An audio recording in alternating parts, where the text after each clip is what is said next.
Rodney Alcala. Rodney Alcala adalah anak dari pasangan Raul Alcala Rapido dan Ana Maria Gutierrez.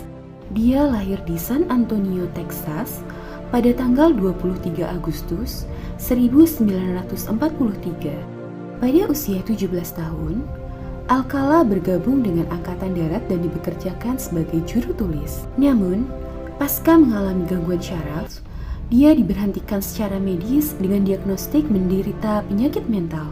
Sebelumnya, dia diketahui sempat melanjutkan kuliah di University of California, Los Angeles, sebelum akhirnya menapaki jalan gelap sebagai pembunuh berantai. Korban pertamanya adalah Telai Sapiro, seorang gadis berusia 8 tahun yang diajaknya ke apartemen di Hollywood pada tahun 1968. Sapiro nyaris tak selamat dari ruda paksa dan pemukulan yang dilakukan oleh Alcala. Beruntungnya, seseorang melihat kejadian itu dan melaporkannya ke polisi. Sayangnya saat akan ditangkap, Alcala berhasil melarikan diri dan akhirnya menjadi buronan polisi selama beberapa tahun. Dia diketahui pindah ke New York dan menggunakan nama John Breger untuk mendaftar sekolah film di Universitas New York. Pada tahun 1971, Alcala akhirnya berhasil ditangkap berkat laporan beberapa mahasiswa yang melihat adanya persamaan wajah antara Breger dengan poster buronan dari FBI. Kemudian dia ditangkap dan diekstradisi ke California. Namun, saat akan disidang, orang tua Telai Sapiro menolak bersaksi karena ia sudah berada di Meksiko. Karena kurangnya bukti, Alcala hanya dihukum selama 34 bulan dengan dakwaan penyerangan atas Sapiro. Belum lama bebas, ia kembali harus masuk penjara atas dugaan penyerangan terhadap gadis berusia 13 tahun. Ia kembali harus merasakan dinginnya jeruji besi selama 2 tahun.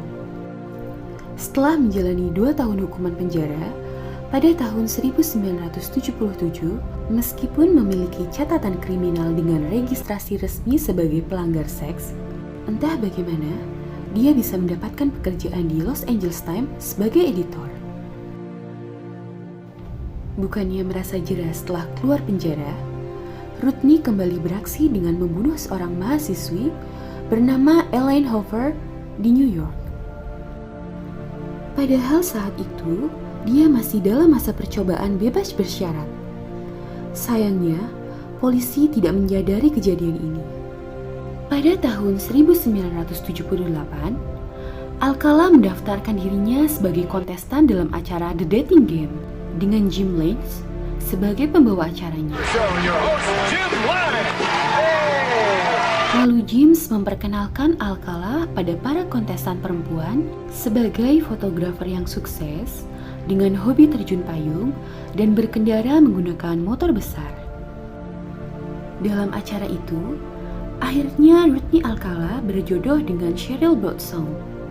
Cheryl adalah guru sastra yang nampaknya terpikat dengan Alcala pada pandangan pertama. Sayangnya, sosok pangeran yang dia pilih dari The Dating Game bukanlah sosok yang seperti dia harapkan. Pada kencan pertama mereka, Cheryl menggambarkan sosok Alcala sebagai sosok yang aneh. Diketahui setelah kencan pertama mereka itu, Cheryl segera menghubungi produser The Dating Game. Dia adalah Ellen Metzger. Cheryl berkata pada Ellen bahwa ia merasakan hal aneh dan firasat buruk ketika bersama Alcala. Cheryl bahkan merasa tidak aman dan nyaman di dekat pria itu. Ellen kemudian menjelaskan bahwa tidak ada kontrak resmi dalam The Dating Game ini.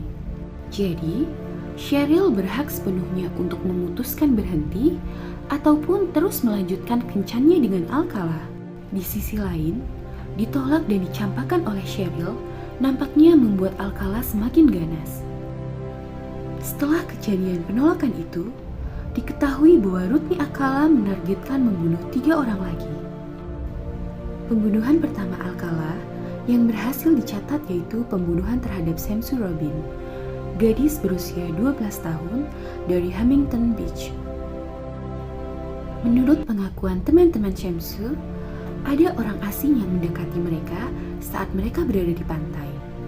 Orang itu menawarkan sesi pemotretan. Mereka tentu saja menolak penawaran itu dan memutuskan untuk pulang. Namun, setelah berpisah dengan teman-temannya, Samsu dikabarkan menghilang. Hampir 12 hari kemudian, seorang penjaga taman dikabarkan menemukan tulang belulang yang sudah hancur dimakan hewan di kawasan hutan dekat kaki bukit Pasadena di Sierra Madre. Dan tulang belulang itu dikonfirmasi sebagai milik Robin Samsu. Berdasarkan wawancara polisi dengan teman-teman Samsu, didapatkan sketsa wajah pelaku yang memiliki kemiripan dengan wajah Alcala. Dan polisi pun segera melakukan penyelidikan. Hal yang membuat polisi yakin bahwa Alcala adalah pelakunya adalah penemuan anting-anting Samsu di loker penyimpanan milik Alcala di Seattle.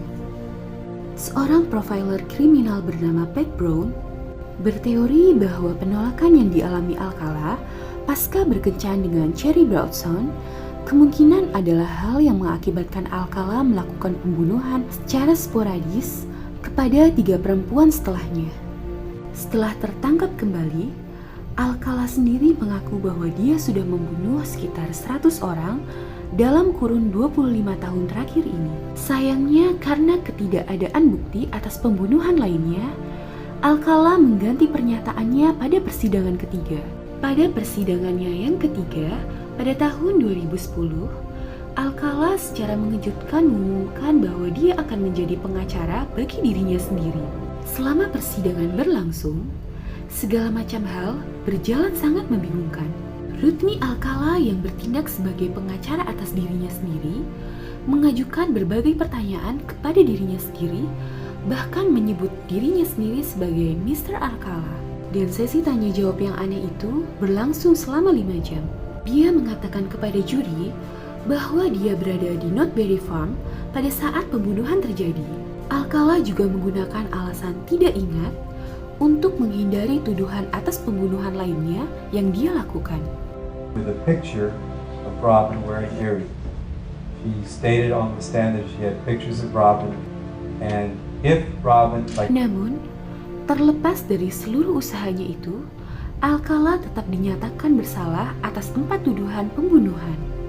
Ini didukung dengan bukti kecocokan tes DNA dan kecocokan DNA Alcala yang juga terdapat di beberapa tempat pembunuhan. Yang pertama ada Jill Barcombe, usia 18 tahun. Lalu yang kedua ada Georgia Wickstead, berusia 27 tahun. Ketiga ada Charlotte Lamb, berusia 31 tahun. Dan yang keempat ada Jill Parenteau, berusia 21 tahun. Alcala juga tidak bisa mengelak atas segala tuduhan karena Telai Shapiro, gadis yang dulu menjadi korbannya dan berhasil lolos, kini menjadi saksi kunci atas kejahatannya. Saat persidangan itu berlangsung, Telai Shapiro sudah cukup dewasa. Pada akhirnya, pengadilan menjatuhkan hukuman mati kepada Rudney Alcala. Who does that? Alcala will continue his closing arguments Tuesday morning. Sayangnya, Rudney Alcala tercatat meninggal dunia karena sebab alami pada usianya yang ke-77 tahun.